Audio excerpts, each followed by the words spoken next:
Salut à tous, aujourd'hui on se retrouve pour une nouvelle vidéo, on va parler enduit d'intérieur. Je vais essayer de t'expliquer clairement et facilement les différentes familles d'enduits, les différents types d'enduits ainsi que leurs avantages et leurs inconvénients. Et on va finir par parler tout simplement des différents modes d'application de l'enduit, que ce soit manuel ou mécanisé. Et je vais essayer de te dire tout pour que tu puisses te familiariser et choisir facilement l'enduit adéquat à ton utilisation ou à ton chantier. Alors pour faire simple, que tu sois professionnel ou particulier, on est tous susceptibles d'utiliser de l'enduit.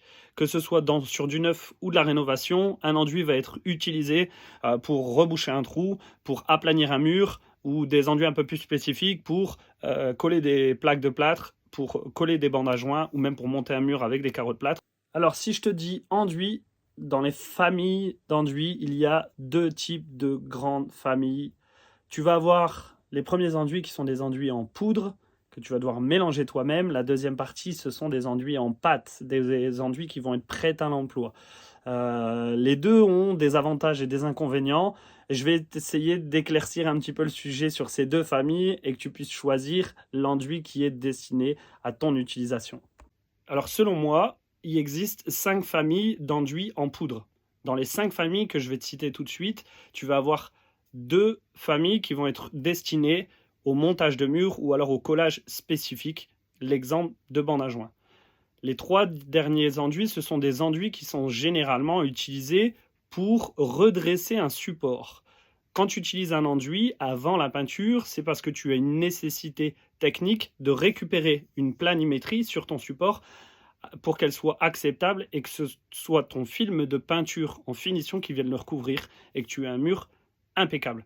Généralement, selon les différentes étapes pour récupérer la planimétrie d'un mur, tu vas avoir la première étape qui va être le rebouchage, la deuxième étape qui va être le garnissage ou le dégrossissage, la troisième étape qui va être l'étape de finition. La première famille, ça va être des mortiers de collage ou des enduits de collage que tu vas utiliser pour coller des plaques de plâtre ou pour monter des murs en carreaux de plâtre.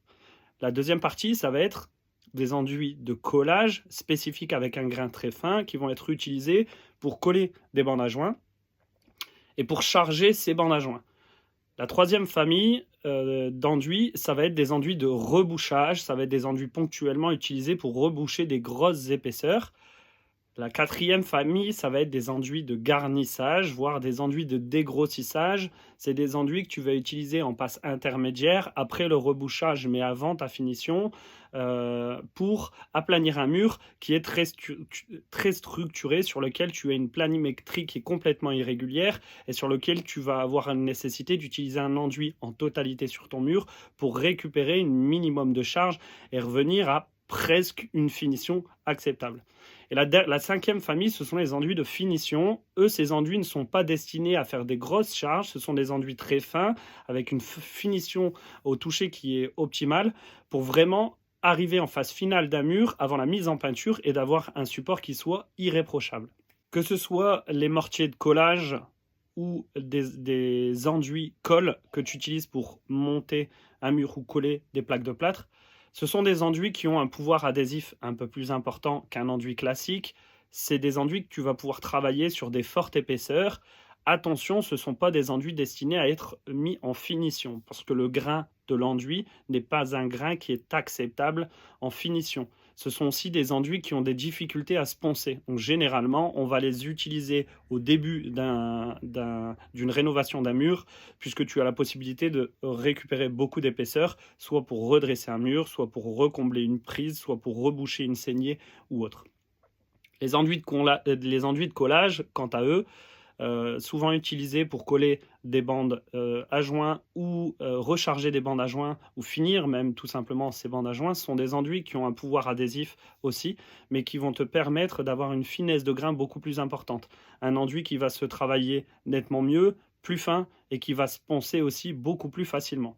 Un enduit de rebouchage est un enduit qui, par sa consistance, est destiné à être chargé en épaisseur. On va l'utiliser comme les mortiers adhésifs, mais vraiment au niveau mural, pour reboucher une saignée, reboucher un trou, une cheville ou autre, recombler une prise.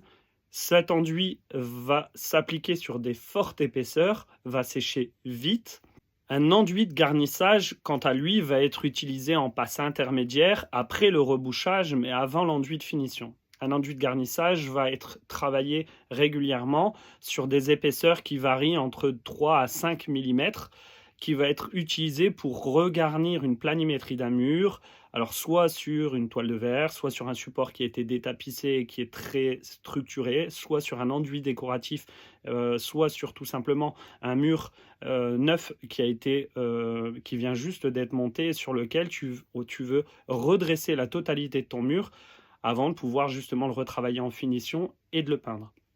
L'enduit de finition, quant à lui, sont généralement des enduits qui sont travaillés sur moins d'1 millimètre. On a un enduit qui est très fin au toucher, qui va se poncer très facilement. Ce sont des enduits qui vont être la dernière étape avant la mise en peinture.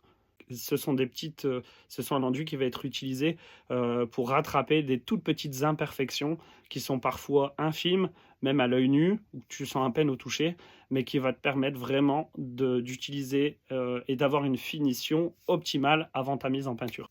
Comme je te l'ai dit au début de la vidéo, il y existe deux familles d'enduits, des enduits en poudre, des enduits en pâte. Alors je pense qu'il est très important que je vienne à t'expliquer quelle est l'utilité, l'avantage, pourquoi utiliser de la poudre, pourquoi utiliser de la pâte, à quoi t'attendre quand tu veux utiliser ces deux familles de produits. On va commencer avec la poudre. Alors dans les avantages, déjà moi ce que je vais t'y citer, l'avantage d'utiliser un enduit en poudre, c'est principalement le prix. C'est un enduit qui fait partie des enduits les moins chers du marché, contrairement à un enduit qui est prêt à l'emploi. Un enduit en poudre est un enduit qui est moins cher. La deuxième chose, c'est le séchage. Un enduit en poudre est un enduit qui va sécher plus vite qu'un enduit prêt à l'emploi. C'est tout à fait logique, puisqu'en fait, en y mélangeant la poudre à l'eau, tu vas venir y créer une consistance, tu vas venir activer la résine et l'homogénéité du produit. Et à partir de ce moment-là, ton produit, chimiquement, va commencer à faire son séchage. Donc, tu as une durée d'utilisation de ton enduit, mais à partir du moment où tu vas utiliser ton enduit, tu vas l'appliquer sur le support. Indirectement, tu vas commencer à avoir une prise de cet enduit, et cet enduit va sécher plus vite. Très important, le troisième point, c'est le temps d'utilisation. On parle du séchage, mais le temps d'utilisation est un enduit en poudre. Une fois, comme je te l'ai expliqué, quand tu vas le mélanger, tu vas activer la prise de ton produit et automatiquement, tu vas avoir un temps d'action. Et donc, le temps d'action, le temps d'utilisation, c'est le temps que tu as pour appliquer cet enduit sur le support. Donc, généralement, un enduit en poudre, on ne va pas faire des grosses contenances, à moins que tu aies vraiment l'habitude pour l'utiliser en grosse quantité et d'aller très vite. Mais généralement, on va préparer des plus petites quantités, puisqu'automatiquement, le produit, même dans ta gamme, dans ton seau ou dans ton auge, le produit va sécher. Et c'est des risques que tu jettes ces contenants et un produit que justement tu as appliqué si c'est un produit que tu as appliqué et que tu as préparé en trop grande quantité, c'est un produit qui va finir à la poubelle et c'est une perte. La quatrième chose aussi, c'est la préparation. Quand tu vas arriver sur ton chantier, tu as besoin d'être à côté d'un point d'eau, tu as besoin de préparer ton produit, donc tu n'es pas opérationnel tout de suite, tu vas devoir créer, mélanger le contenant. Et donc, automatiquement, ça va te prendre un petit peu plus de temps, contrairement à un enduit prêt à l'emploi qui, lui, est par contre complètement prêt et opérationnel. Le risque, contrairement à un enduit prêt à l'emploi, c'est les grumeaux. Tu risques justement, si tu mélanges mal ton enduit, d'avoir dedans des petits cailloux, des résidus d'enduit qui n'ont pas été malaxés. Ça va te former des grumeaux. Automatiquement, l'enduit est destiné à être appliqué sur un mur en fine épaisseur. Si tu viens avoir des cailloux ou des grumeaux à l'intérieur de ta composition de ton enduit, cela risque de se voir en finition sur ton support. Un des avantages principalement aussi des enduits en poudre, c'est que l'enduit en poudre, tu peux le créer à la consistance que tu le souhaites. Contrairement à un enduit prêt à l'emploi, l'enduit poudre, au plus tu vas y mettre de l'eau, au plus ton enduit va être liquide. Et à l'inverse, si tu veux un enduit qui soit très épais, tu vas y mettre moins de contenant dans ce cas-là, un peu plus de poudre, et dans ce cas-là, tu vas avoir un enduit qui va être beaucoup plus épais sur une application pour reboucher un trou ou de façon localisée si tu as besoin de quelque chose avec une épaisseur importante. Le gros avantage par contre d'un enduit en poudre est un enduit qui n'a quasiment pas de retrait. C'est-à-dire qu'une fois que tu as appliqué ton enduit, une fois complètement sec, il va peu réagir sur l'épaisseur, contrairement à un enduit en pâte qui lui est beaucoup plus chargé en eau. Parlons des enduits en pâte. Un enduit en pâte, comme son nom l'indique, il est prêt à l'emploi. Donc tu as deux types d'enduits en pâte. Tu vas avoir des enduits en pâte lourdes et des enduits en pâte allégés. L'un des seuls inconvénients, comme je te l'ai dit, contrairement à l'enduit en poudre, c'est que c'est un enduit sur lequel l'épaisseur, la consistance est déjà faite, prédosée en usine. Donc à part le liquéfier un petit peu si tu veux le mécaniser de manière générale, mais généralement un enduit et la consistance est déjà prédéfinie. L'un des avantages d'un enduit prêt à l'emploi, c'est comme son nom l'indique, il est prêt à l'emploi. Tu arrives sur le chantier, tu ouvres le contenant, tu as la possibilité tout de suite de l'appliquer sur le support, tu n'as pas de mélange à faire, tu n'as pas à te déplacer vers un point d'eau. Une fois que tu as fini ton application de ton enduit, tu refermes ton contenant, tu n'as zéro perte. Automatiquement, il n'y a rien qui va à la poubelle puisque l'enduit, une fois que tu refermes le couvercle, il peut se conserver, tu le mets à l'abri du gel et tu as la possibilité de l'utiliser le lendemain ou sur un autre chantier. Ça, c'est l'un des points importants. Le deuxième point important est le temps d'utilisation. Un enduit prêt à l'emploi est beaucoup plus long à sécher. Donc automatiquement, quand tu vas l'appliquer sur ton support, tu as beaucoup plus le temps de l'appliquer, de l'étaler, de le travailler, contrairement à un enduit en poudre. Directement, l'enduit prêt à l'emploi est plus cher que l'enduit en poudre. Tu vas acheter des contenants similaires. La différence, c'est que celui-ci est déjà prêt à l'emploi. Quand tu utilises une enduit en poudre et que tu fais le mélange, automatiquement, tu vas avoir beaucoup plus de produits qu'un enduit qui est prêt à l'emploi. Concernant les enduits en pâte allégés, l'avantage est que c'est un enduit plus léger. Pour une manipulation au quotidien sur des chantiers, l'enduit allégé est nettement plus intéressant, moins fatigant. Il faut aussi penser à sa santé. Ça, c'est un des gros points positifs. Le deuxième point positif, c'est qu'un enduit allégé se travaille de façon beaucoup plus longue. Le temps ouvert est un peu plus important et généralement, même, on a la possibilité de l'appliquer, de le travailler et une fois qu'il commence à faire sa prise, de revenir dessus et de repermettre encore de l'aplanir et d'enlever quelques petites côtes ou éléments sur lesquels tu vas nécessiter un ponçage supplémentaire par la suite.